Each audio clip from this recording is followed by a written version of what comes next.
Se você tem dificuldade de entender a história da Bíblia, esse vídeo é pra você.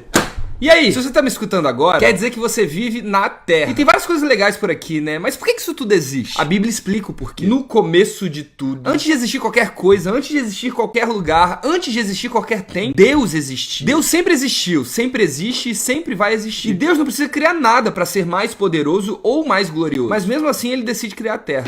Calma, a Terra inicialmente não parecia assim. Inicialmente a Terra era sem forma e vazia e bem escura. Então Deus decide criar tudo em 6 dias. No primeiro dia, Deus disse, haja luz, e houve luz. Deus viu que a luz era boa. Ele separou então a luz da escuridão e deu nome para cada um deles. No segundo dia, Deus criou os céus e separou as águas de baixo e as águas de cima. No terceiro dia, Deus criou a terra. E adivinha? Agora a gente tem vida na terra, porque Deus também criou as plantas nesse dia. No quarto dia, Deus criou o sol, a lua e as estrelas. No quinto, ele criou os peixes e as aves. E no sexto dia, Deus cria os animais da terra e também faz a sua criação mais incrível, um ser humano. E Deus chama ele de Adão. Adão ficou meio triste porque todos os animais tinham um par e ele não tinha ninguém. Então Deus deu para Adão uma esposa e ele chamou ela de Eva. Esses dois seres humanos foram criados para ser imagem e semelhança de Deus. E eles moravam em uma espécie de paraíso chamado Jardim do Éden. O Jardim do Éden tinha várias árvores legais. Porém, 2 delas eram as mais importantes. Eles precisavam comer dessa árvore para que eles vivam para sempre. E Deus proibiu que eles comessem dessa árvore. Porque caso eles comam, eles iriam morrer. Parece bem simples, né? Certo dia apareceu no Jardim do Éden uma serpente, que na verdade era o diabo, e disse que era para Adão e Eva comer do fruto proibido, porque caso eles comessem, eles seriam tão poderosos quanto Deus. Pô, vou comer dessa árvore então, mano. Ei, me dá um pedaço aí. E foi desse jeito que Adão e Eva comeram do fruto proibido no Jardim do Éden. E foram expulsos de lá. Perderam também o acesso à árvore da vida, que consequentemente significava que eles iriam morrer. A humanidade desse jeito se rebelou contra Deus, porque decidiu ouvir ao diabo ao invés de Deus. Perderam o acesso ao Jardim do Éden, em todas as bênçãos que eles tinham. Por causa desse erro, Deus poderia simplesmente acabar com a humanidade nesse momento se ele quisesse.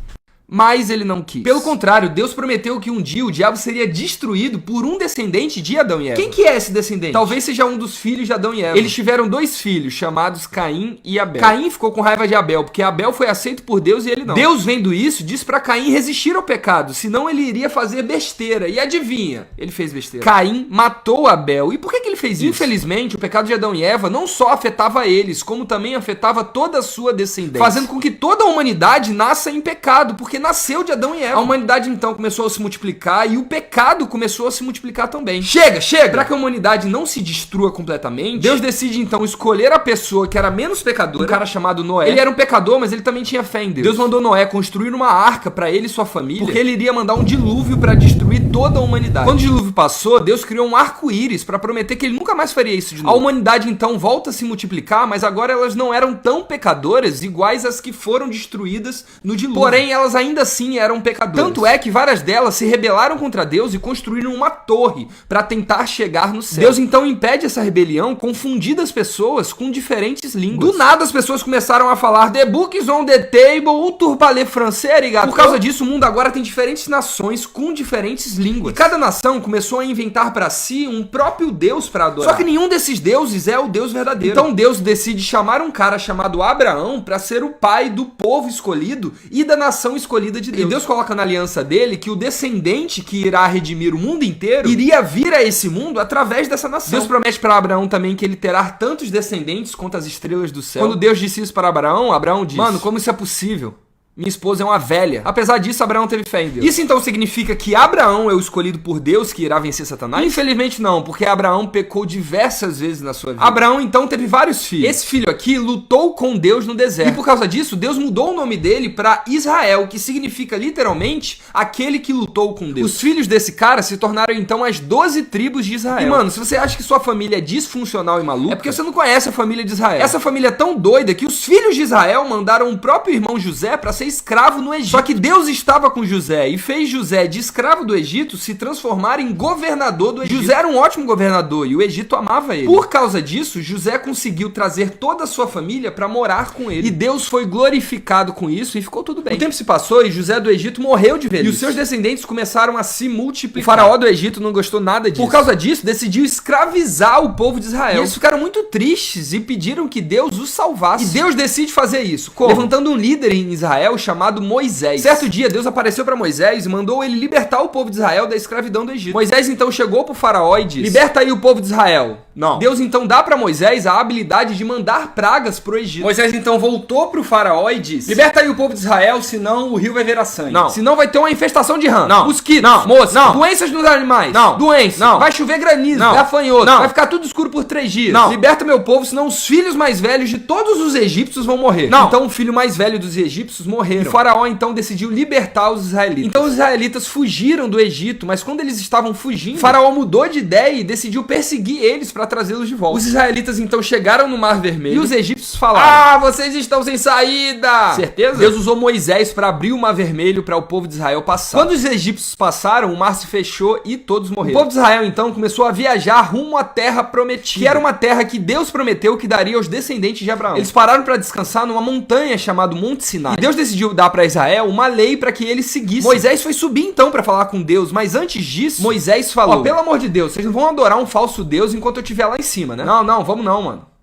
Mano, que tédio. Vamos adorar algum falso deus enquanto Moisés está lá em cima? Bora! Então eles fizeram um bezerro de ouro e adoraram ele. Enquanto isso, Moisés estava no topo do Monte Sinai falando com Deus. Deus deu para Moisés tábuas de pedra que continham a lei e os 10 mandamentos. Mas quando Moisés desceu do monte e viu o povo de Israel adorando falsos deuses, ele ficou com tanta raiva que ele quebrou as tábuas de pedra. Então ele voltou de novo no topo do Monte Sinai para falar com Deus. Recebeu outras tábuas de pedra e foi viajar com o povo de Israel rumo à terra prometida. Só que o povo de Israel era extremamente ingrato e descrente em Deus, chegando a um ponto de eles pedirem até para voltar pro Egito, para serem escravizados de novo. Por causa disso, Deus fez com que eles vaguem por 40 anos no deserto e não entrem na terra prometida. Nem Moisés conseguiu entrar na terra prometida. Ele não conseguiu porque ele pecou contra Deus em um momento da viagem. Moisés então morre e a nova geração do povo de Israel, liderada por um cara chamado Josué, entra na terra prometida e vence vários povos que estão lá. O povo de Israel se instala então na terra prometida, porém quando Josué morre, eles ficam praticamente sem liderança. Então Deus começa a levantar juízes para liderar Israel e proteger eles contra as nações inimigas. Só que esses líderes não eram tão bons e por causa disso o povo de Israel começa a pecar muito contra Deus. Israel começa a sofrer muito então por causa desse pecado que ele estava cometendo contra Deus. Até que, pô mano, é melhor a gente ter um rei, não? Você não precisa de rei. Disse Samuel, que era um desses juízes de Israel. A gente quer um rei, velho. Todo mundo tem um rei. Beleza, mano, mas esse rei vai ser ruim e opressor. Então Samuel nomeou um cara chamado Saul pra ser rei de Israel. E esse cara, adivinha, era ruim e opressor. Não tem ninguém melhor pra governar Israel, não? Tem esse menino aqui, ó, chamado Davi, mas ele é só um pastor de ovelhas. Certo dia, um guerreiro inimigo chamado Golias desafiou o exército de Israel pra um combate. Alguém aí é macho o suficiente pra me enfrentar? Mano, esse cara é gigante, pô. É impossível alguém vencer ele. Eu venho! Davi jogou uma pedra na cabeça dele e venceu esse cara. Por causa disso, Davi virou um herói e todo mundo amava ele. Menos o rei Saul, que tava morrendo de inveja da fama de Davi. Então Saul tentou matar Davi. Davi fugiu de Saul, mas Saul o perseguiu. Certo dia, Davi teve a chance de matar Saul enquanto Saul estava no banheiro. Mas ele decidiu não fazer isso. Por causa disso, Saul perdoou Davi e morreu um tempo depois. Davi então se torna rei de Israel. O reino de Davi começa a ser bastante próspero e a crescer muito. Será que o rei Davi então é o escolhido para vencer o diabo? Não. Davi pecou quando pegou a mulher do seu soldado chamado Urias. E depois praticamente matou o cara para tentar resolver o problema. Por causa disso, Deus castigou Davi e o reino dele começou a desmoronar. Apesar disso, Deus prometeu para Davi que o descendente que vai vencer o diabo virá da família dele. Davi então morre e entrega o seu reinado para seu filho chamado Salomão. Salomão ficou muito conhecido pela sua sabedoria dada por Deus. Ele escreveu vários livros da Bíblia falando sobre sabedoria e foi admirado por reis e rainhas do mundo todo. Salomão também construiu um templo gigantesco e lindo para adorar e louvar a Deus. E por causa disso, o povo de Israel prosperou e cresceu absurdamente, chegando a ser praticamente um farol para uma referência de sabedoria e prosperidade para todas as nações. E Deus foi glorificado com tudo isso. Será que Salomão então é o descendente que irá vencer o diabo? Não. Salomão pecou quando teve várias esposas e mulheres diferentes. Várias delas nem seguiam um Deus de Israel, o que fez com que Salomão começasse a adorar e louvar falsos deuses, como Moloque ou até como Bafomé. Salomão chegou a um ponto de construir um templo para esses falsos deuses, pecando contra o Senhor e iniciando a destruição do seu reinado. Por causa desse pecado, o reino de Salomão começou a se encher de pecado, o que terminou em uma guerra civil dentro de Israel, que terminou dividindo o reino de Israel em duas partes, norte e sul. Ambos os reinos que reinavam sobre essas terras eram maus e adoravam outros falsos deuses pagãos, como por exemplo Bafomé.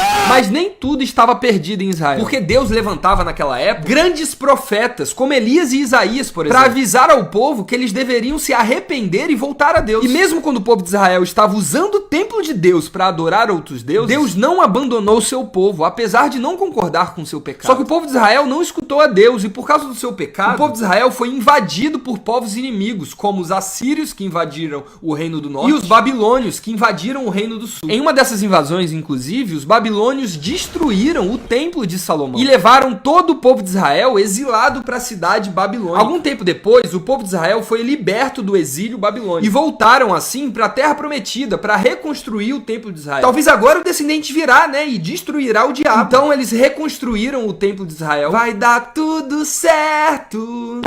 Ué, isso é um pouco diferente do templo original, né? O povo de Israel ficou então triste, porque o Messias não tinha chegado ainda. Além disso, nada era como antes. O novo templo que Israel construiu era diferente do grande templo que Salomão tinha construído. Nada era tão glorioso e poderoso como era antigamente. Porém, eles ainda tinham fé na aliança que Deus deu à humanidade. Vários profetas, então, começaram a profetizar como que seria a vinda do Messias. Eles profetizavam quem seria esse descendente que iria vencer o diabo e reinar sobre o mundo. Eles chamavam esse cara de Messias, ou de Filho do Homem. O profeta Daniel profetizou que o reino do Messias será maior do que todos os reinos do mundo. Miqueias disse que o Messias nascerá em Belém. Isaías disse que o Messias sofrerá pelos pecados do seu próprio povo. E Zacarias disse que Deus enviaria Deus para viver conosco. Isso significa que o Messias será o próprio Deus encarnado? Como assim? Será que isso é possível? Todo mundo ficou tentando entender quem poderia ser esse Messias e como essas profecias seriam cumpridas. 400 anos então se passaram. Certo dia, uma mulher chamada Maria foi visitada por um anjo. O anjo disse que ela teria um filho que se tornaria o rei de todo o universo e o seu reinado não terá fim. Tá doido, mano? Eu sou virgem. Relaxa, Maria. A criança será concebida pelo Espírito Santo de Deus, porque ele é o Filho de Deus. Ah, beleza. Então Maria teve Jesus em Belém e foi visitada por 3 reis magos que viram que Jesus nasceria por causa de uma estrela. Opa, dá licença, tudo bem? É aqui que tá nascendo o rei de Israel. Nós trouxemos presentes pra ele. Herodes era o rei de Israel naquela época. Ele ficou sabendo então que o novo rei de Israel nasceu e ficou com bastante raiva. Oxe, mano, o único rei de Israel sou eu. Matem essa criança. Herodes então perseguiu Maria, José e Jesus pra tentar matar Jesus. Então eles tiveram que fugir de Belém para o Egito, pra não serem mortos por Herodes. E só voltaram do Egito quando Herodes morreu. Tem até uma profecia que fala sobre isso. Quando Jesus cresceu, o seu primeiro milagre foi transformar água em vinho em um casamento. Mas seu ministério de verdade realmente só começou quando ele foi batizado por um cara chamado João Batista. João Batista era um cara que vivia no deserto e que batizava pessoas para que elas voltem os seus caminhos para Deus. Tem uma profecia que fala sobre isso, eu acho. Quando Jesus foi batizado, os céus se abriram, o Espírito de Deus desceu sobre Jesus e Deus disse que Jesus era o seu filho amado. Depois disso, Jesus foi pro deserto fazer um jejum de 40 dias sem comer nada. No final desses dias, quando Jesus estava com fome, o diabo apareceu para Jesus para tentar fazer ele pecar contra Deus. Mas ele não pecou e venceu o capeta. Depois disso, João Batista foi preso. E Jesus começou então a pregar sobre o reino de Deus com mais força, poder e autoridade ainda. E o que é o reino de Deus? Jesus disse que o reino de Deus vem para trazer liberdade para a humanidade, além de perdão, misericórdia, cura e paz. Jesus disse que no seu reino, as pessoas que estão cansadas e sobrecarregadas receberão descanso. O reino de Deus que Cristo trouxe a este mundo é o cumprimento de todas as profecias do Antigo Testamento. E Jesus não só falou sobre o reino, ele vivia o reino. Principalmente quando ele expulsava demônios, curava os doentes e perdoava os pecados. Para Jesus, o reino de Deus não é uma ideia, nem um sonho. Para Jesus, o reino de Deus é uma realidade que ele viveu e todo aquele que crer nele pode viver também. Jesus começou a andar então por toda a Galileia falando sobre esse seu novo reino. E todo mundo ficava maravilhado com isso. Jesus escolheu então 12 discípulos para o acompanhar em suas missões. E muita gente começou a seguir também Jesus e a ouvir os seus ensinamentos. Por causa dessa fama toda, uma parte da comunidade religiosa da época, que se chamava fariseus, começaram a ficar com raiva de Jesus. Por quê? Os fariseus não acreditavam que Jesus era o Messias e achavam que Jesus blasfemava contra Deus. Por quê? Porque Jesus comia com os pecadores, perdoava os pecados do povo e desafiava a autoridade dos fariseus. No final do seu ministério, Jesus visitou a cidade de Jerusalém, que era a cidade mais importante para o povo de Israel. Jesus foi recebido na cidade como o próprio Messias. E o povo de Jerusalém até adorou e louvou a Jesus. O que fez com que os fariseus ficarem com bastante raiva. Eles ficaram com raiva porque só Deus merece adoração. Então, se Jesus estava aceitando a adoração do povo, ou ele era o próprio Deus encarnado, ou ele estava blasfemando contra Deus. E adivinha qual dessas duas opções os fariseus acharam que Jesus estava fazendo? Exatamente. Então os fariseus armaram um plano para matar Jesus. Mas Jesus sabia que ele iria morrer, porque isso estava profetizado no Antigo Testamento. Então Jesus reuniu seus 12 discípulos e fez a tão famosa última ceia. Ele pegou um pão e o vinho e disse que o pão era o seu corpo e o vinho era o seu sangue. E pediu para que os discípulos continuassem a fazer isso em memória dele. Além de falar que um dos 12 discípulos irá o trair. E todo mundo sabe quem que foi o X9 que traiu Jesus. Foi esse cara que traiu Jesus por 30 moedas de prata. Tem até uma profecia sobre isso no Antigo Testamento. Quando Jesus ia ser preso, alguns discípulos tentaram lutar com os guardas. Mas Jesus disse para eles não lutarem, porque isso era necessário de acontecer. Jesus foi preso pelo exército romano, que condenou ele a morrer em uma cruz. Quando Jesus morreu, houve uma escuridão absurda. E por causa disso, um soldado romano até falou: mano, eu acho que a gente crucificou o Filho de Deus. Tem uma profecia no Antigo Testamento sobre isso. Jesus dizia o tempo todo que essa crucificação e a sua morte deveria acontecer. Mas por que Jesus teve que morrer? Lembrem-se da história da Bíblia que vocês acabaram de ouvir. Todos os grandes líderes escolhidos por Deus pecaram contra Deus. Jesus foi o único que nunca pecou e que cumpriu toda a lei. Então ele morreu pelos nossos pecados para resolver o problema do pecado da humanidade. Através então da fé em Cristo, agora todos nós podemos nos aproximar de Deus, apesar do nosso pecado. Através da nossa fé em Cristo, nós somos perdoados pelo nosso Pai. Mas espera aí, tem um problema. Como que a gente pode ter fé em Jesus se Jesus morreu? Então, 3 dias depois de Jesus morrer, algumas mulheres foram visitar o túmulo de Jesus. Porém, quando chegaram lá, descobriram que o túmulo estava vazio. Então Jesus apareceu vivo para essas mulheres. Jesus também apareceu vivo para os discípulos. Isso fez com que os discípulos entendam que Jesus era o descendente de Adão e Eva, escolhido para vencer o diabo. E ele venceu no momento em que ele venceu a morte, ressuscitando. Jesus é o Messias que veio salvar o mundo. Depois que ele ressuscitou, Jesus explicou aos discípulos que toda a escritura, na verdade, falava sobre ele. De Gênesis a Apocalipse, a Bíblia inteira tem um único foco: Jesus Cristo. Jesus então subiu aos céus depois de ficar 40 dias aqui na terra quando ressuscitou. Mas ele não nos deixou sozinhos. Jesus enviou o Espírito Santo, que hoje habita dentro do coração de todo aquele que crê. O Espírito Santo nos dá poder para construir a igreja, pregar no seu evangelho e viver o reino de Deus. Hoje, Jesus está no céu, sentado à direita de Deus Pai, porém ele não está longe de nós. Ele está construindo o seu reino aqui na terra através do Espírito Santo. E um dia ele irá voltar e trazer o céu para a terra e redimir toda a humanidade. Lembra que Jesus venceu a morte? Por meio de Cristo, todos nós venceremos a morte também. Jesus nos dará um novo corpo, um novo nome e uma nova vida no paraíso, aonde nós viveremos com ele e com Deus eternamente. Jesus também enviará o diabo para o inferno, para que ele nunca mais saia de lá. E até a morte será jogada no inferno, porque no reino de Deus não haverá isso. No reino de Deus não haverá nem choro, nem pranto, nem doença, nem morte alguma. E quando Jesus voltar e o mundo acabar, todos nós que cremos em Jesus poderemos finalmente comer de novo da árvore da vida e viver eternamente com o nosso Deus. E agora que a gente sabe disso tudo, a gente pode responder aquela pergunta que eu fiz no início do vídeo: por que isso tudo existe? Tudo isso existe para Jesus. Existe para glorificar o Filho de Deus. Porque todas as coisas foram feitas por ele e sem ele nada do que foi feito se fez. Amar e glorificar Jesus é o centro da nossa existência. Seguir a Cristo é o verdadeiro sentido da vida. E sabendo disso tudo, eu quero fazer uma pergunta para você agora. Você quer fazer parte do reino de Deus e aceitar Jesus como seu único e suficiente Salvador hoje?